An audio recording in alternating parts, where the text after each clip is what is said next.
الرحمن الرحیم نحمده ونصلي ونسلم على رسوله الكريم اما بعد فاعوذ بالله من الشیطان الرجیم بسم اللہ الرحمن الرحیم نحن قسمنا بينهم معيشتهم في الحياة الدنيا ورفعنا بعضهم فوق بعض درجات ليتخذ بعضهم بعضا سخريا ورحمة ربك خير مما يجمعون صدق اللہ العظیم۔ اللہ جل شانہ نے رزق کی تقسیم کا اختیار اپنے دست قدرت میں رکھا ہے،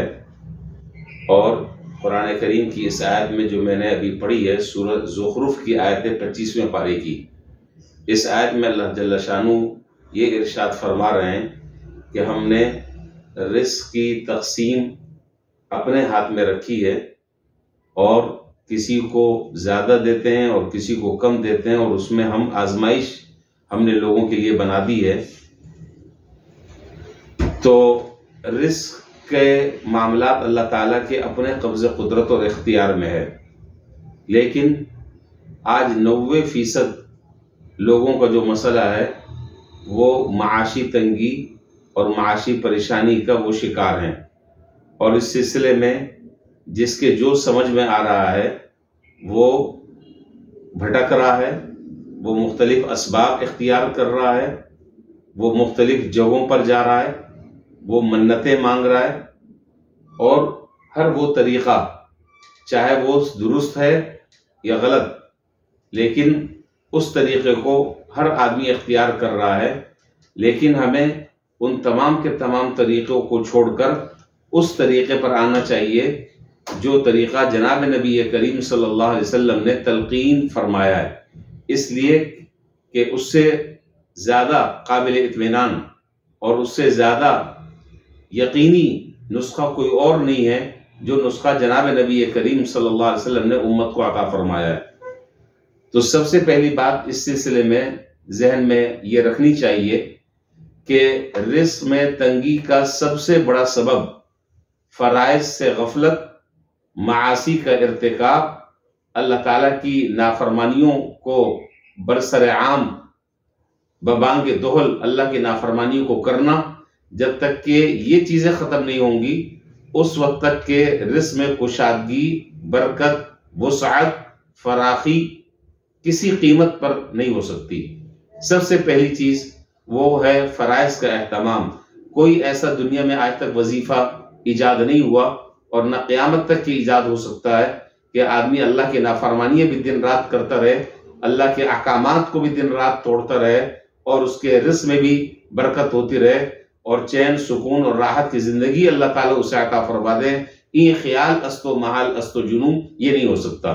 اگر ہم چاہتے ہیں کہ ہمارے رزق میں، ہماری عمر میں، ہماری زندگی میں، ہماری اولاد میں برکت ہو، تو اس کے لیے جناب نبی کریم صلی اللہ علیہ وسلم کے کچھ ارشادات اور آپ کے کچھ فرمودات ہیں، اور اس پر یقین کرنا چاہیے کہ آپ نے جو باتیں ارشاد فرمائی وہ برحق ہیں، وہ سچ ہیں، اور جو بات آپ نے ارشاد فرمائی وہ ایسے ہی ہے جیسا کہ آپ نے فرمایا۔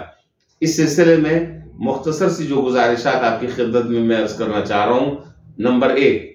کہ فرائض کا اہتمام ہمیں کرنا چاہیے، فرض نمازوں کا اہتمام کرنا چاہیے۔ اگر ہم فرض نمازوں کا اہتمام نہیں کریں گے، جماعت کے ساتھ نماز نہیں پڑھیں گے، یا نمازوں میں جتنا اہتمام کرنا چاہیے وہ اہتمام نہیں ہوگا، نمازیں قضا کریں گے، تو اس بات پہ یقین رکھ لینا چاہیے کہ ہم مسئلے مسائل کے دلدل میں اور زیادہ پھنستے چلے جائیں گے۔ زندگی کا جو سکون اور راحت ہے، رزق میں برکت اور کشادگی ہے، ہم اس سے محروم رہیں گے۔ چنانچہ حضرت علامہ سید احمد طحطاوی رحمۃ اللہ علیہ نے حاشیۃ الطحطاوی میں انہوں نے لکھا ہے کہ جو شخص یہ چاہتا ہے کہ اللہ تعالیٰ اس کے رزق میں برکت عطا فرمائے، اس کے رزق میں وسعت پیدا ہو اور فراخی کے ساتھ اس کو رزق ملے، اس کو چاہیے کہ وہ فجر کی سنتیں گھر میں ادا کرے، فجر کی سنتیں گھر میں ادا کرے، اور فجر کی سنتیں گھر میں ادا کر کے پھر فرض نماز کے لیے مسجد میں جائے۔ تو اس سے کیا ہوگا؟ اللہ جل شانہ اسے 3 انعامات عطا فرمائیں گے۔ ایک تو فجر کی سنت عام سنتوں کے مقابلے میں اس کی تاکید زیادہ ہے، مؤکدہ سنت ہے، اور مؤکدہ سنتوں میں بھی اہم ترین سنت ہے کہ جس کو جناب نبی کریم صلی اللہ علیہ وسلم سفر میں، حضر میں، بیماری میں، صحت کی حالت میں کبھی بھی نہیں چھوڑتے تھے۔ تو ایک تو فجر کی سنت مستقل سنت ہے، اور دوسرا کہ اس سنت کو گھر سے پڑھ کر فرض نماز کے لیے مسجد میں جانا، یہ ایک الگ مستقل سنت ہے۔ تو جو آدمی یہ چاہتا ہے کہ اس کے رزق میں برکت ہو تو اس کو چاہیے کہ فجر کی سنتیں گھر میں پڑھ کر پھر مسجد وہ جائے فرض نماز کے لیے۔